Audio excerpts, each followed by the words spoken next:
Bienvenue sur Binous USA, Binous. le podcast qui vous propose une critique de bière US chaque semaine. Des bayous louisianais, nous vous délivrons nos coups de cœur, conseils pratiques et l'expression cajun de la semaine. Un podcast à consommer Sans modération.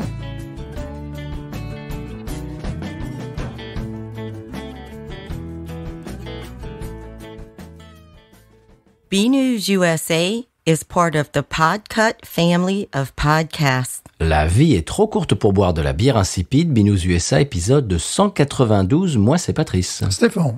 Bonjour. Bonjour. Comment va-t-il? Très bien. Ah, j'ai eu une petite requête d'un auditeur Oui. qui s'appelle Julien, qui fait partie de notre label Podcut, qui m'a demandé des clarifications, des explications sur le tirage à poil. Oh. Alors, je n'ai pas su lui répondre. Il m'a demandé ça sur le Discord. Je crois que d'ailleurs, chers auditeurs, auditrices, il est ouvert, ce Discord. Vous pouvez interagir avec nous sur le Discord de Podcut, de notre label.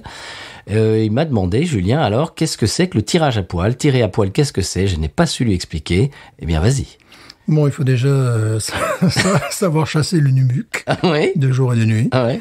Et lui mettre une couche de couleur différente. C'est très important. D'accord. Voilà.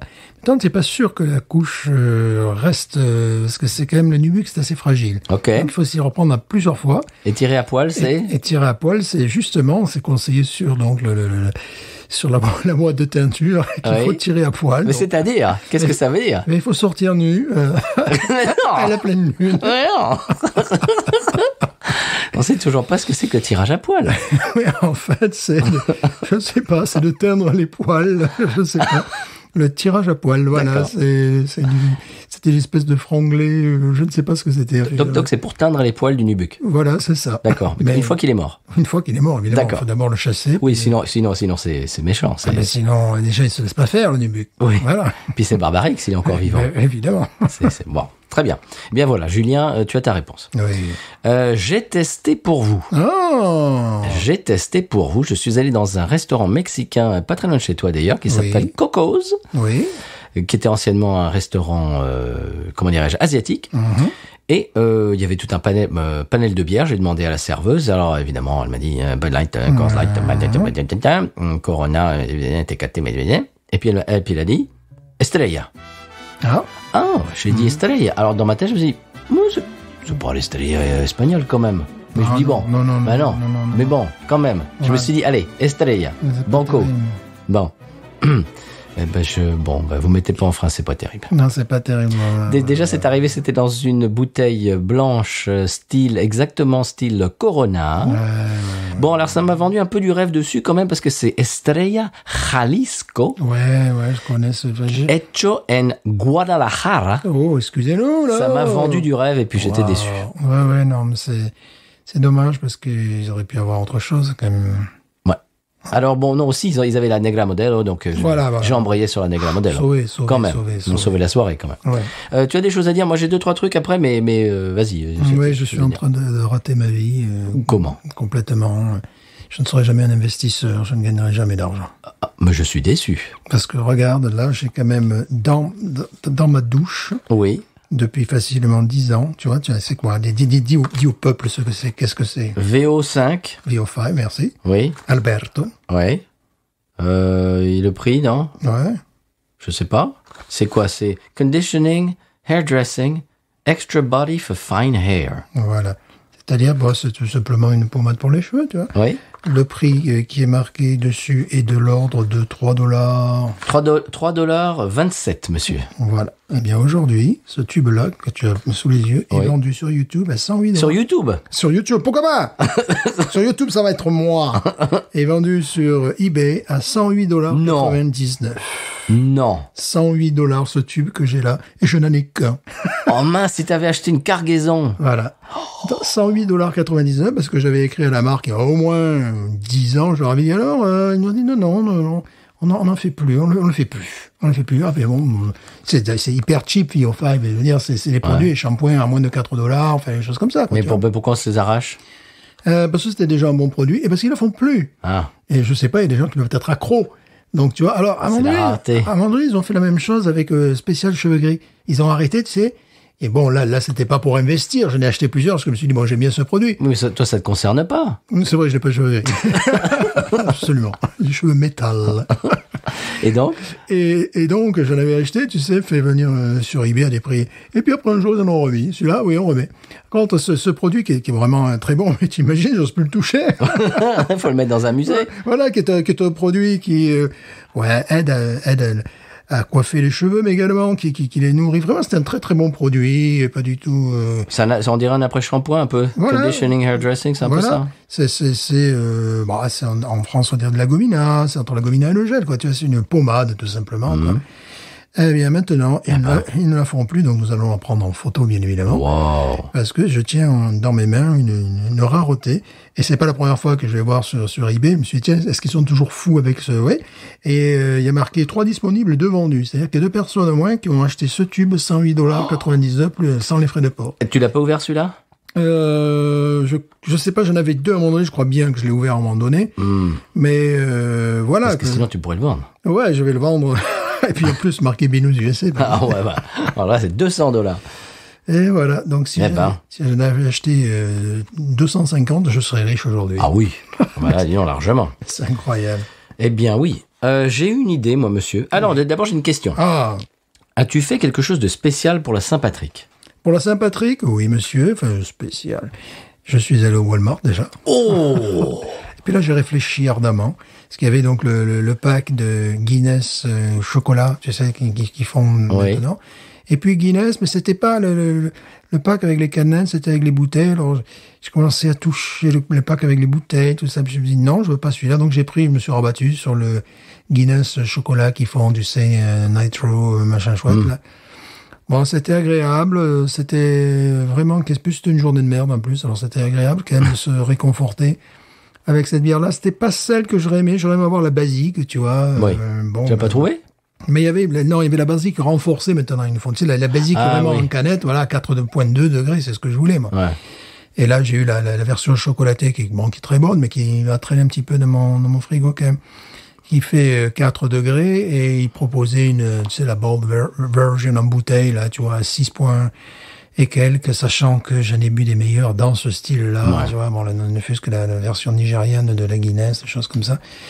Donc, j'ai pris ça pour question de dire, ouais, c'est Saint-Patrick.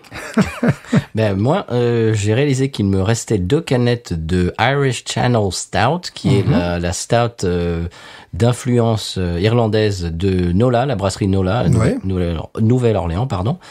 Et bah écoute, je les ai bu en écoutant les Pogs, les Chieftains, les Waterboys, et que sais-je encore. Voilà, et surtout que sais-je encore. Voilà, ouais, ils sont très bons. Très bon. Non, je me suis régalé. Donc si vous passez par Nola, si vous aimez Guinness, mais avec plus de robustesse, il faudrait qu'on la fasse un de ces 4. Ouais, c'est vrai, ouais.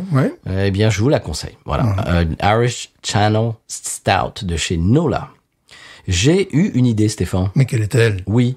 Pourquoi on ferait pas une chaîne TikTok? Une chaîne TikTok, nous allons devenir riches. Oui. Chaîne TikTok Binous USA. Oh. Alors, je nous ai déjà fait un profil. Vous pouvez nous retrouver sur Binous USA 1. Alors, tout ça en un seul mot, parce que Binous USA sans rien derrière, ça n'existait, enfin, c'était pas disponible. Donc, Binous USA 1, avec le chiffre 1. D'accord. Et donc, ce qu'on peut faire, c'est qu'on peut faire les coulisses de Binous. Oh. Et de petites vidéos comme ça, rigolotes. Mais nous allons devenir célèbres. Mais pourquoi pas? Mais ça va être extraordinaire. Alors, qu'est-ce que vous pensez de ça, chers auditeurs, auditrices? On va essayer d'en faire une ou deux ce soir, de les mettre, et puis de voir ce que ça dit. Qu'est-ce que ça dit, comme ils disent. Voilà. Eh bien, c'était tout ce que j'avais en intro, monsieur. Voilà. Ça suffit. Oui, bon. C'est suffisant, c'est bien. Oui. Eh bien, je te propose d'écouter le sonal de la bière de la semaine, qui est une surprise pour toi. Oui. Et puis, on se retrouve de l'autre côté. Oui, bien sûr. C'est parti. Vite.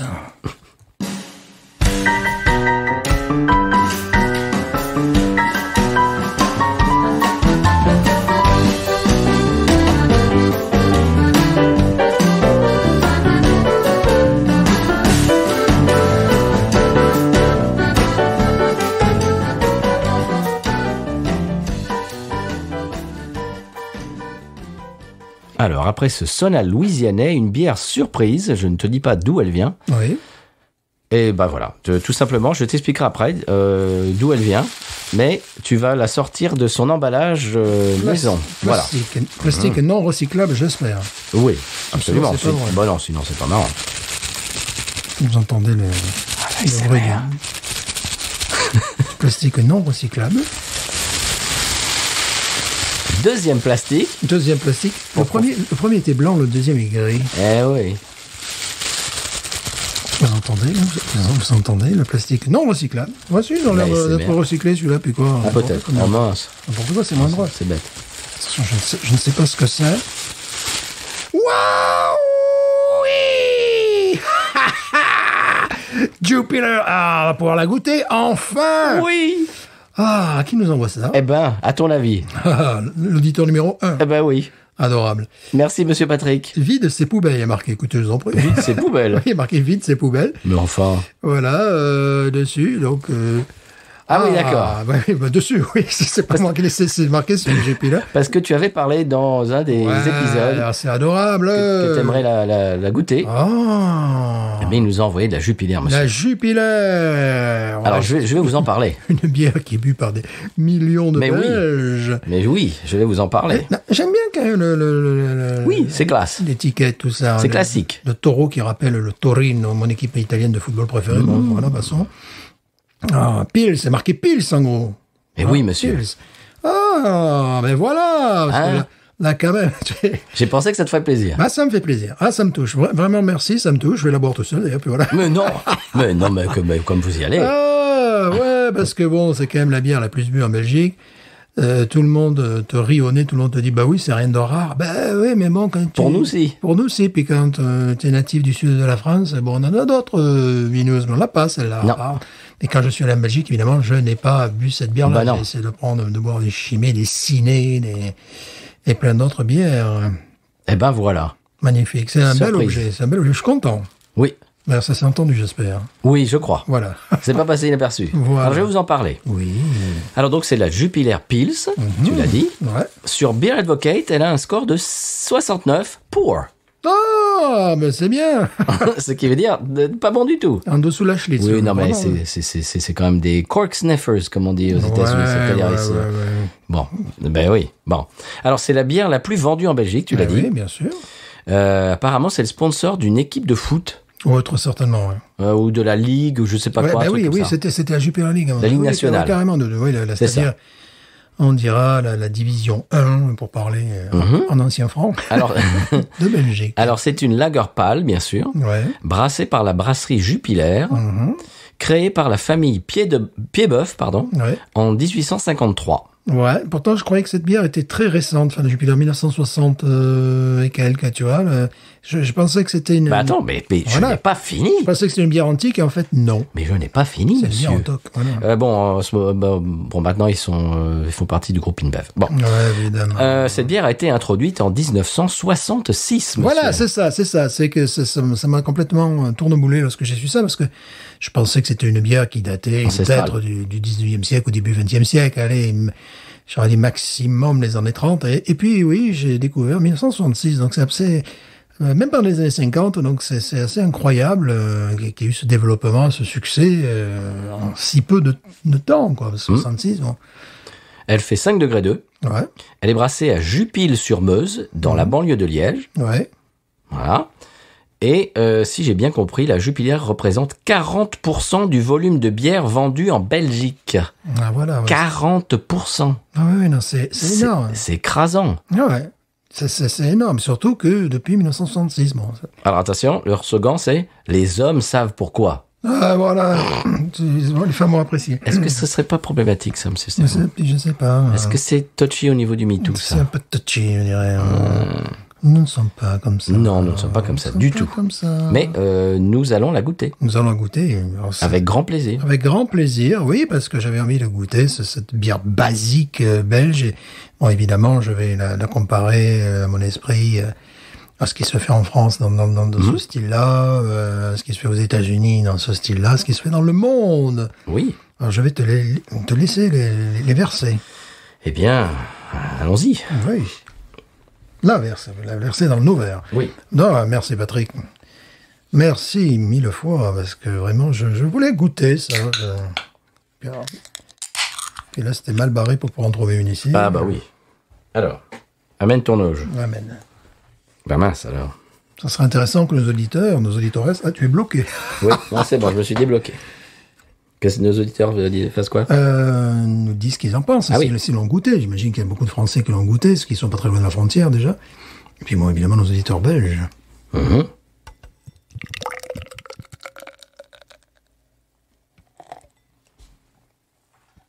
Voilà la mienne.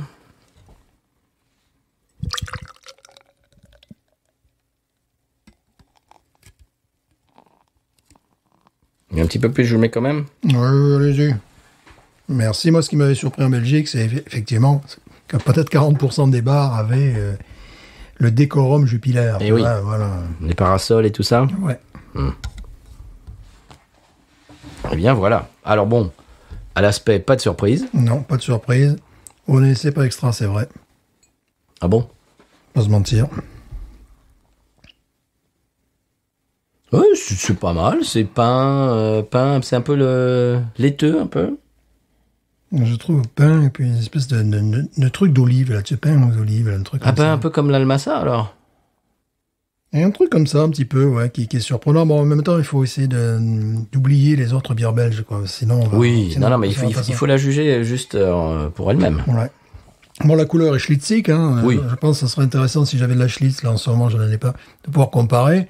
La Schlitz serait peut-être un peu plus foncée. Bon, là, c'est une bière extrêmement claire, Oui. pâle. Oh là là, oui. Avec, deux doigts de mousse qui résiste bien pour Je te l'instant. vois à travers. Voilà, oui, on est dans la caricature de la pils industrielle, quoi, de la lager industrielle, effectivement. La mousse est jolie. J'imagine que 90% des gens qui la boivent, la boivent en canette, évidemment. Oui. Pas sûr en Belgique, en même temps, pas sûr en Belgique, moins. Je trouve pas que le nez soit désagréable. Non, mais Du tout. c'est bizarre, je sais pas pourquoi, je sens un côté pain aux olives, tu vois, très bizarrement, mais... Je sais pas, je sens ce type de pain, là, tu vois, c'est bizarre. Bon. C'est une bière de consommation courante. Hein. C'est Ouais. une bière de, comment dirais-je, de soif.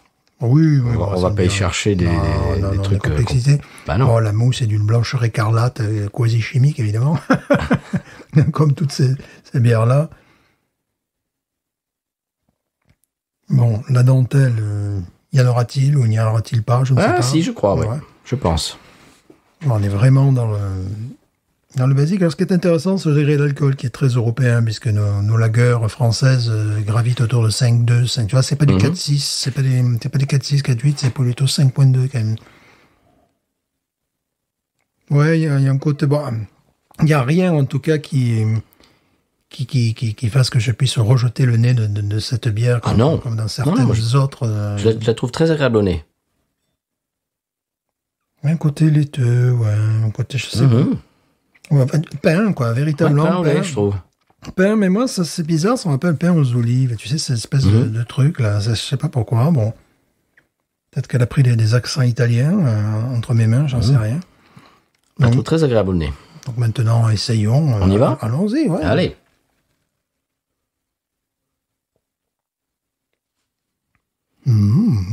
Ah oui.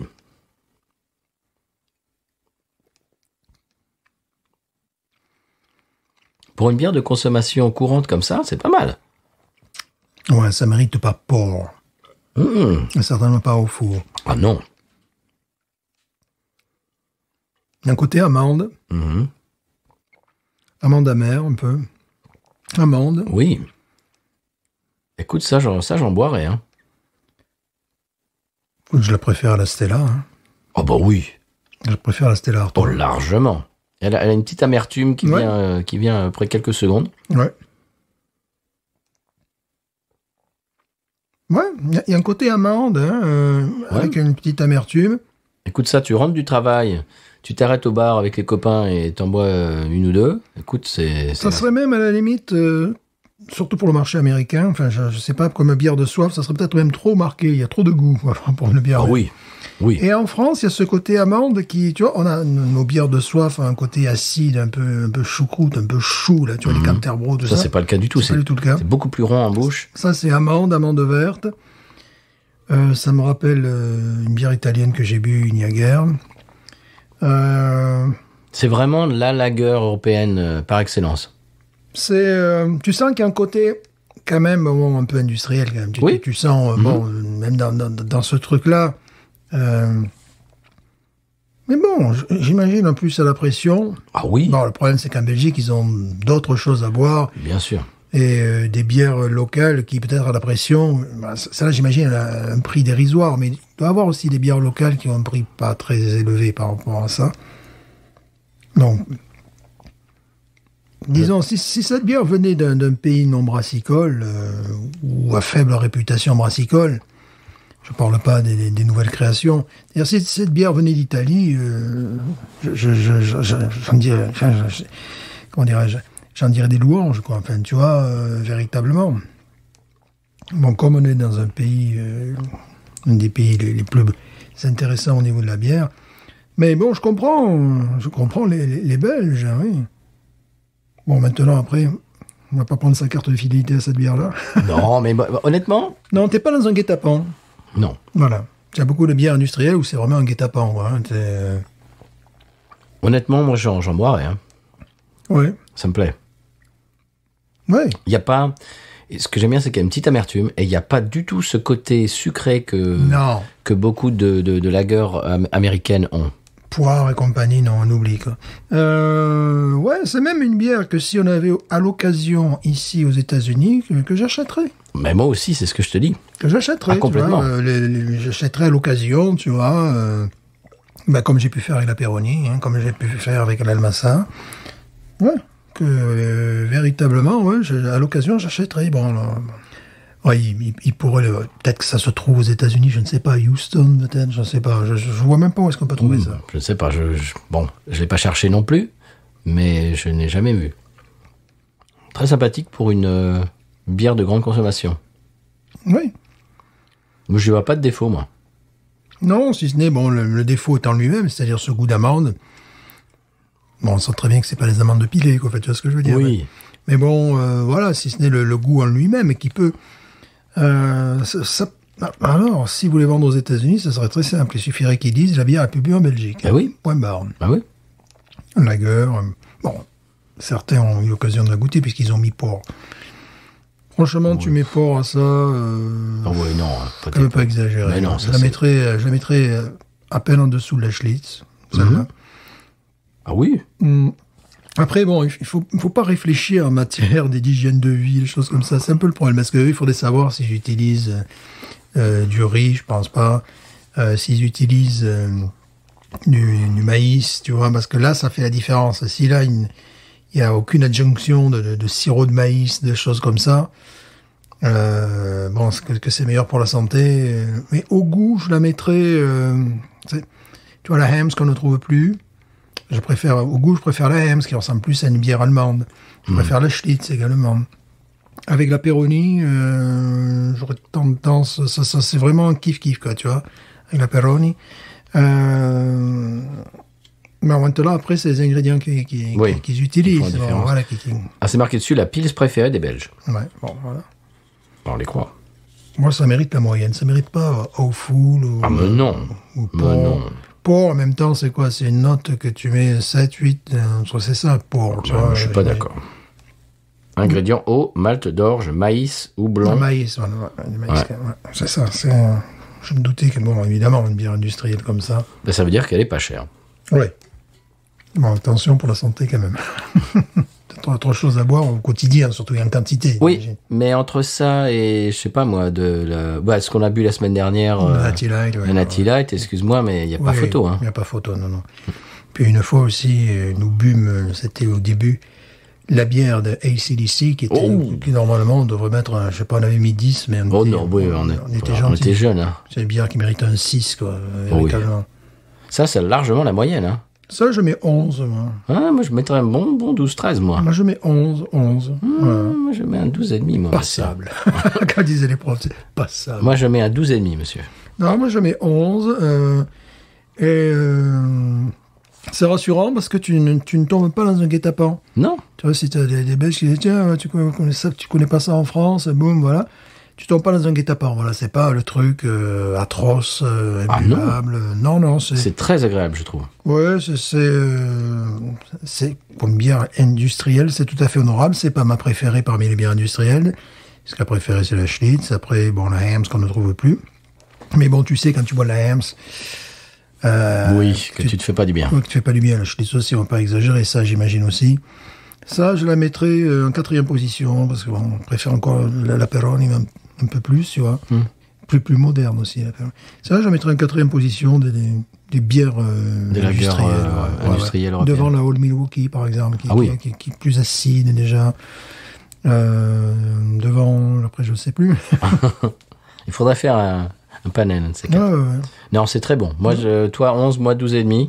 Merci, Patrick. Merci, Patrick. Ah oui, parce que là, vraiment, j'avais envie de goûter cette bière très, très populaire en Belgique. Ben non, on l'a fait. Voilà. On aura tout fait dans cette émission. Tout. Je te propose d'écouter le sonal du conseil de voyage et de s'en reparler après. Oui. C'est parti.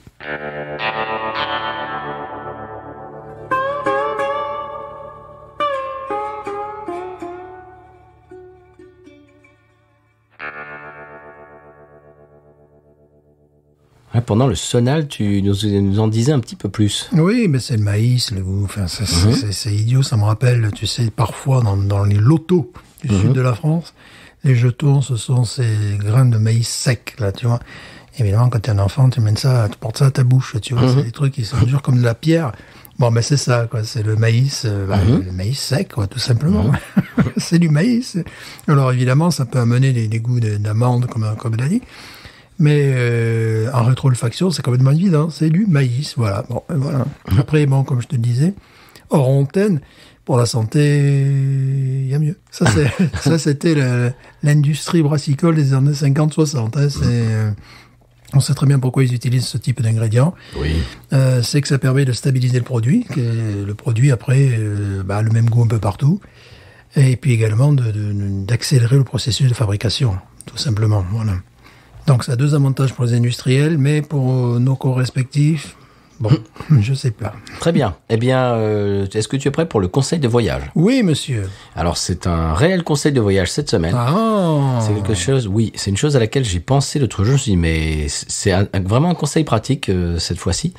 C'est tout simplement si vous êtes en voyage aux États-Unis et que vous vous coupez quelque part avec, je ne sais pas moi, une feuille de papier ou que vous allez un peu vite avec votre doigt et que pouf, tout d'un coup vous faites une petite plaie. Eh bien, allez dans, je sais pas, un dollar store, dans un supermarché, etc. Ce que ça s'appelle Neosporin. Neosporin, Neosporin. Et c'est une espèce de petit onguent. Et vous mettez ça sur la plaie et c'est complètement antiseptique. Et même si vous mettez rien et que le lendemain ça commence à être un petit peu rouge, que ça commence à être un petit peu infecté, c'est pas grave, c'est pas trop tard. Vous mettez du Neosporin dessus, vous faites vous faites pénétrer le produit dans la plaie et c'est magique. Ça va guérir très rapidement. Ouais, et voilà. Très utile en Louisiane parce que évidemment, vu le fort taux d'humidité que nous avons, la peau a du mal à cicatriser. Et oui. Voilà. Ça, c'est un truc basique. Là, pour les enfants, oui, quand il y a 90% d'humidité, la peau a plus de mal à cicatriser. Donc, fort heureusement, il y a des produits comme ça qui pallient le problème. Et c'est magique. C'est Neosporin. Neosporin. Voilà. Nous commençons à être sponsorisés, donc ça organise beaucoup d'argent. Entre VO5 et oui. Neosporin. J'imagine qu'il doit y avoir des versions génériques. Voilà. Oui, voilà. Si vous allez, je sais pas moi, dans un CVS, il doit y avoir des trucs génériques, mais voilà. C'est une petite astuce à avoir dans votre, je sais pas, dans votre voiture ou dans trousse de secours. Absolument, dans votre trousse de secours. Et comme je vous dis, si vous faites rien le jour même et que le lendemain ça devient un petit peu rouge, eh bien c'est pas grave, vous en mettez et ça va vous remettre en état. C'était ça mon conseil de voyage, monsieur. Voilà, très bien. est-ce- Conseil médical. Ben oui, n'est-ce pas? Je veille, Je vieille. Je vieille. je veille au bien-être de Voilà. nos auditeurs.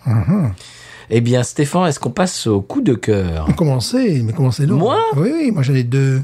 Ah ben moi, c'est le coup de cœur musical. Ouais, J'en ai deux, moi aussi. les deux, moi, sont tous musicaux, sont plus tristes les uns que les autres. Oh mais ça- oui, hein, tu m'as dit ça quand je suis arrivé, tu m'as Voilà. dit, non, moi j'ai des trucs pas jojo Voilà. en coup de cœur. Ouais, ça va être drôle. Qu'est-ce que ça veut dire, ça? Ça va être drôle. Tu vas nous casser le moral. Ça va être drôle. Buvez de la Jupiler. Bon, eh bien moi, mon coup de cœur musical, vous l'entendez, le morceau vient de démarrer. C'est un auteur-compositeur originaire de Nashville. Ses parents, ce qui est pas banal, sont originaires de Taïwan. Ouais. Et il a grandi dans une famille de musiciens. Sa mère est pianiste professionnelle. Et il s'est pris... Excusez-moi. Excusez-moi, je viens de pousser ton verre sans faire Touche exprès. le verre, touche le verre. Excusez-moi. Et donc, il s'est pris de passion en grandissant pour les artistes tels que Bob Dylan et Creedence Clearwater Revival. Donc de la folk rock, du rock blues rock, Ouais. tout ça. Et puis j'imagine grandir à Nashville, il a dû bouffer Ça va. de la country. Hein. La pire, ouais. Et son premier album sort en 2019 et le morceau que vous entendez en fond sonore est issu de son deuxième album, Honky Tonk Hell, ce qui est sorti en 2020 et c'est le titre éponyme que vous entendez. J'ai trouvé absolument magnifique cette chanson. C'est chanson. Cette Véronique Chanson. Une chanson que nous saluons. Voilà. Bien évidemment. J'ai trouvé ça génial. J'ai adoré. J'ai acheté le morceau sur iTunes et puis je me suis pris à acheter l'album entier. D'affection. Écoute, j'adore. Voilà. Mais c'est comme s'il avait composé pour moi cet album. Mais là, composé par Oui. de Taïwan. Absolument. Et je sais pas si tu as écouté les paroles. Oui. Ça parle de l'enfer et Ouais. puis qu'en enfer il y a des gens qui écrivent la pop country pop de Nashville. C'est vrai. Ils sont en enfer en ce moment. Ça, c'est pas bien. Je ne suis pas comme ça. Donc c'est monsieur Gabe Lee. Je ne sais pas si j'avais dit son nom encore. Gabe Lee. Voilà, Gabe G-A-B-E, Lee L-E-E, comme Bruce Lee. Voilà. Et je trouve ça absolument magnifique. L'album vaut le coup. Allez-y, jetez-vous dessus. Je n'ai pas encore écouté son premier album, mais je suis sûr que c'est aussi bon. Et j'aime beaucoup la production. C'est organique. On entend tous les instruments. Il y a beaucoup de dobro. Il y a de guitare acoustique, guitare électrique. C'est très organique. Voilà. On a l'impression que ça a été joué live, qu'il n'y a pas d'autotune, etc. C'est de la vraie musique. Et comme quoi, bah, il s'en fait encore. Bien sûr. Qu'est-ce que tu en as pensé? Ben, j'ai trouvé un petit peu intermédiaire entre les produits très commerciaux et les trucs plus traditionnels. J'ai trouvé qu'il s'intégrait un petit peu entre ces deux mouvements, quoi. C'est-à-dire, bon, il est pas comme certains artistes qu'on peut écouter, qu'on peut entendre plus exactement à la radio. Oui, entendre, subir, tu veux dire. Voilà, parfois. Et il n'est pas non plus die hard country. Voilà, il est entre les deux. Quoi. Il m'a rappelé un petit peu Ryan Adams au début de sa carrière solo. Ouais, c'était bien, ouais. C'est bien, Ryan Adams. Ouais. Donc ça m'a rappelé un petit peu ça. Il y a des points de guitare, il y a des façons de chanter. C'est pas 100% country. C'est country, c'est country alternative. Alternative, ouais. Avec il y a un petit peu de rock dessus. C'est ça. Ce que j'aime beaucoup. Et j'ai entendu ça sur la radio satellite dont je parle très souvent. Et tu sais comme le chien qui entend un truc au loin et tout d'un coup j'ai levé l'oreille et puis j'ai pris une petite capture d'écran sur mon smartphone et j'ai investigué et voilà, c'est mon coup de cœur. L'album est magnifique. Allez-y, Gabe Lee, l'album s'appelle Honky Tonk Hell, comme la chanson. Bravo. Allez-y, monsieur. Ah oui, non, j'en ai un deuxième. Tu veux que je fasse le deuxième? Le deuxième, parce que moi, il va falloir que je me baisse pour aller chercher mon carnet de notes. Très bien. Et voir si je passe un pas supérieur. Ah oui, d'accord. Oui. Je me baisse. Allez-y. Tu veux pas que je te porte ton pack d'eau non plus? Tu sens le côté puisatif. Ouais. Alors, mon coup de cœur bonus. Mais quel est-il? C'est la dernière saison de Afterlife, la série Netflix de Ricky Gervais. Oui. Et je ne vais pas vous déflorer. Alors, si vous avez vu la première saison et la deuxième et que vous n'avez pas encore entamé la troisième, je ne peux que vous le conseiller. Et le dernier épisode, je ne vous déflore rien, mais le dernier épisode, waouh! Voilà, je ne vous dis que ça. Attention, wow. Vous allez finir l'épisode et vous allez, moi j'y ai pensé pendant plusieurs jours après, peut-être une bonne semaine, tous les jours, pendant la journée. Waouh, je repensais à cet épisode. Ouais, c'est quelque chose qui marque, c'est complètement existentiel. C'est magnifique. Alors je vous en dis pas plus.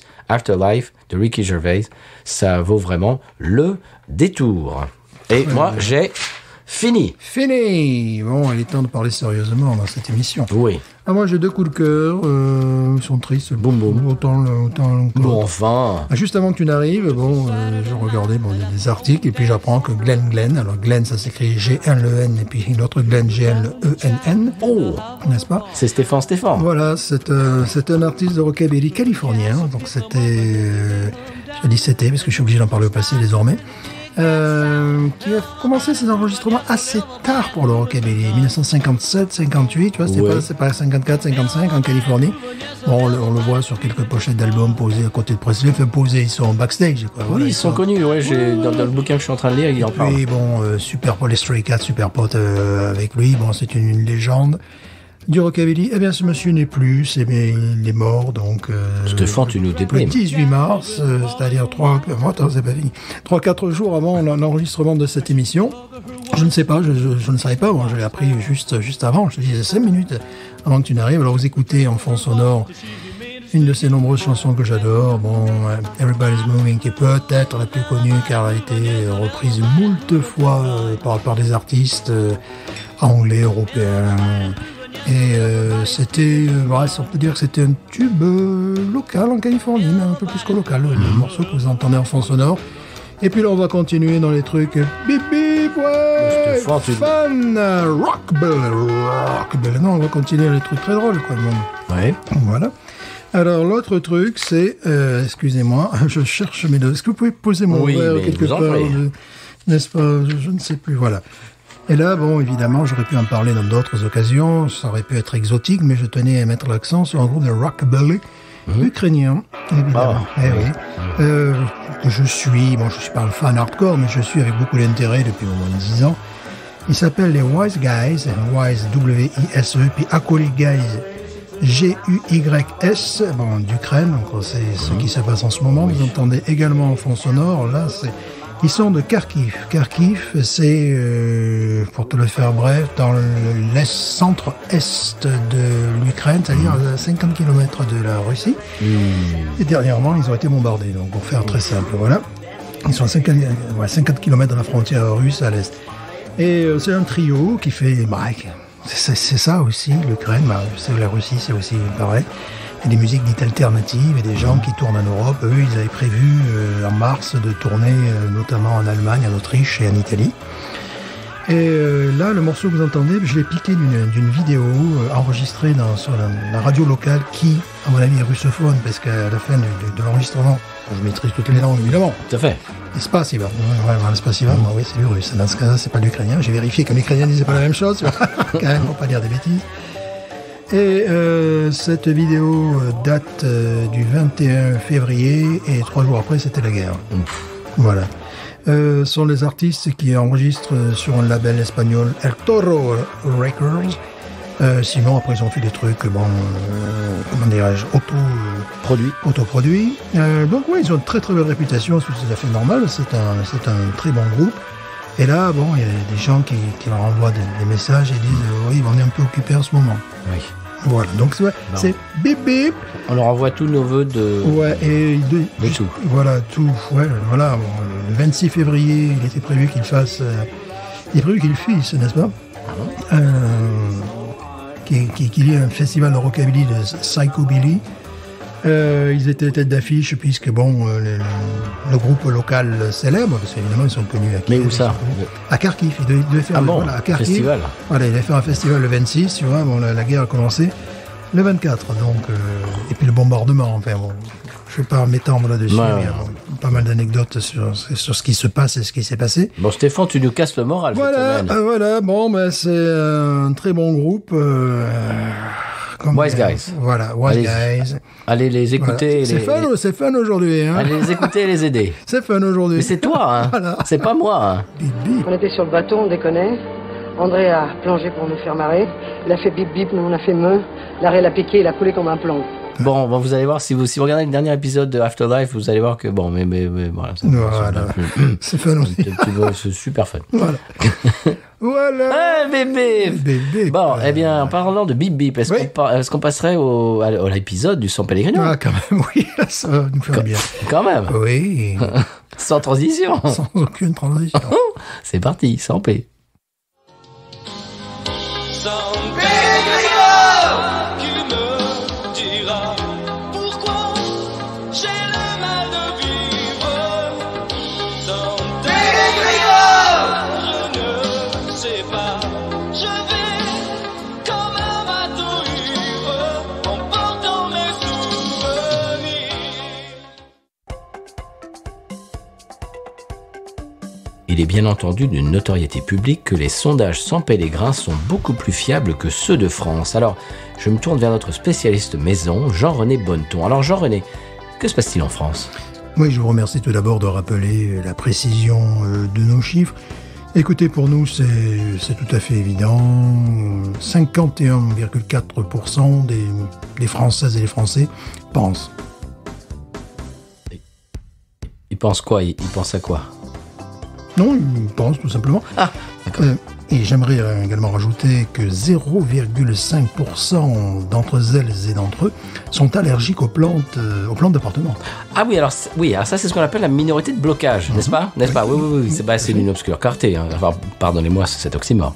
C'est un oxymore. Je me permettrai de vous dire, plus qu'un oxymore, c'est un garcimore. De contraster. San Pellegrino, qui me dira pourquoi. Bien voilà, maintenant qu'on sait ce qui se passe au San P, est-ce qu'on passe à l'expression cajun? Bien sûr. C'est parti.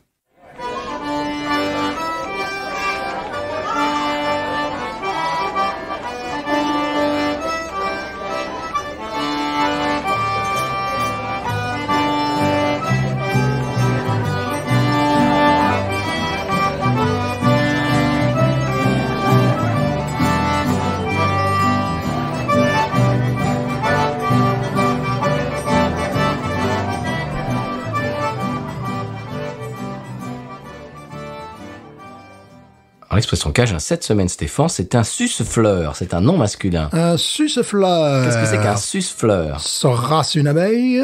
Non, monsieur. Un suce-fleur. Sera-ce un bourdon? Non. Un papillon? Non, ce n'est pas un papillon, un suce-fleur. Un suce-fleur, je ne sais plus, je donne ma langue au chat à ce niveau-là. Eh bien, c'est un colibri. Un colibri, oh oui, ils sont jolis les colibris. J'en ai vu 2 ou 3, mais il y en a dans la région. Oui. C'est très rare, mais quand on les voit... Moi, j'aime bien qu'il n'arrive pas à sortir de mon garage lorsque je vivais en ville, à Lafayette. Ouais. Très, très joli. Un suce-fleur. Un suce-fleur. Oui. En parlant des suce-fleurs, sans transition, est-ce qu'on passerait à la podcast monnaie? Bien sûr. Mais on va se gêner, tiens. Tiens. C'est parti. Colibri. Suce-fleur. Podcut.studio et patreon.com/podcut vous proposent de visiter les monuments historiques du podcast francophone du XXIe siècle.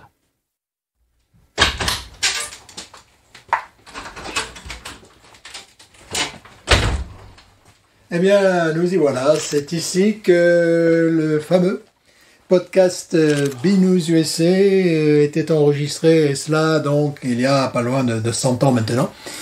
Au XXIe siècle, alors vous voyez, c'est encore un petit peu dans son jus. On peut voir la table de type industriel 1981, je dirais, sur laquelle il travaillait.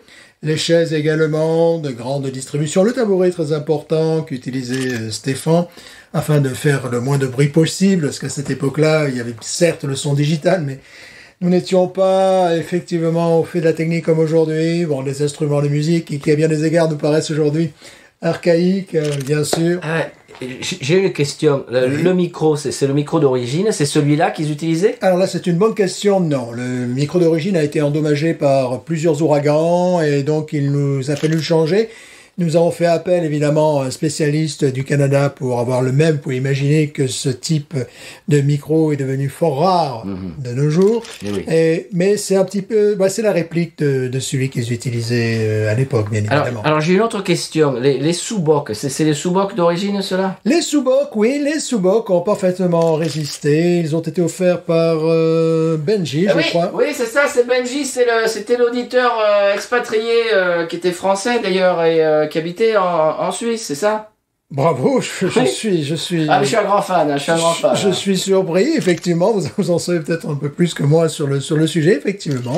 Oui, ce monsieur s'appelait Benji et avait envoyé ce qu'on appelait alors des sous-bocs pour les bières, évidemment, pour ne pas tâcher ce merveilleux meuble de 1981. Alors, et c'est marqué, c'est l'Eurovision, c'est ça, hein?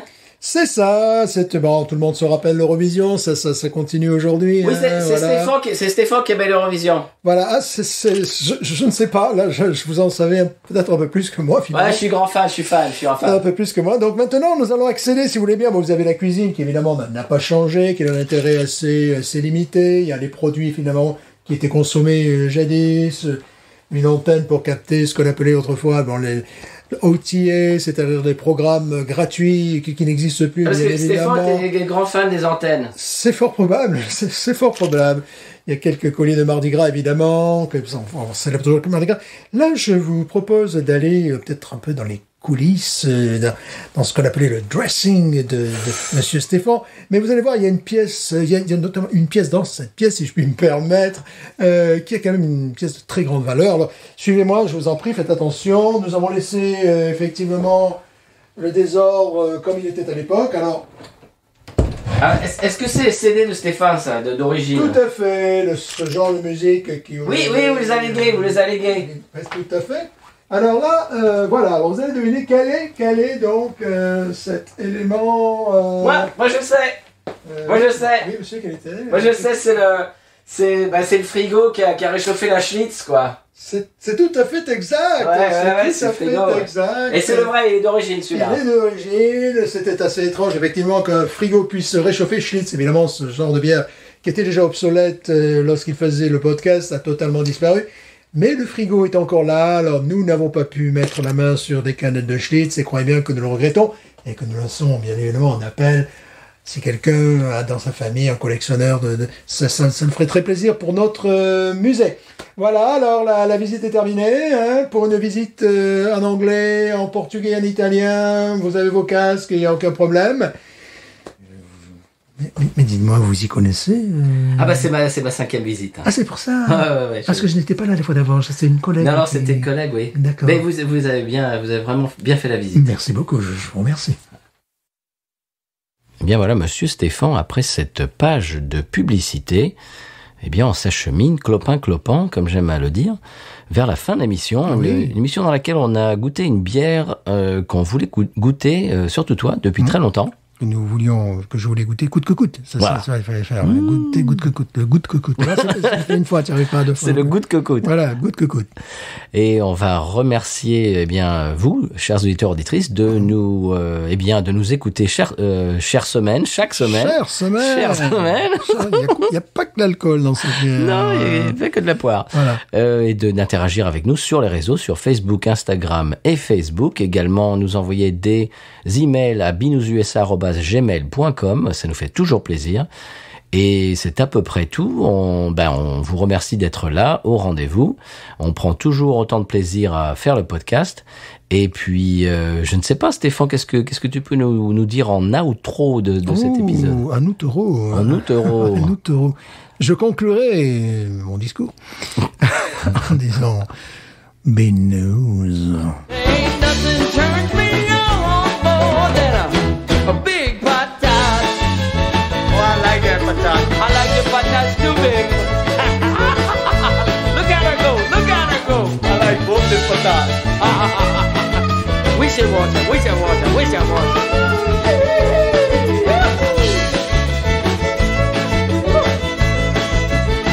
I think that one's full.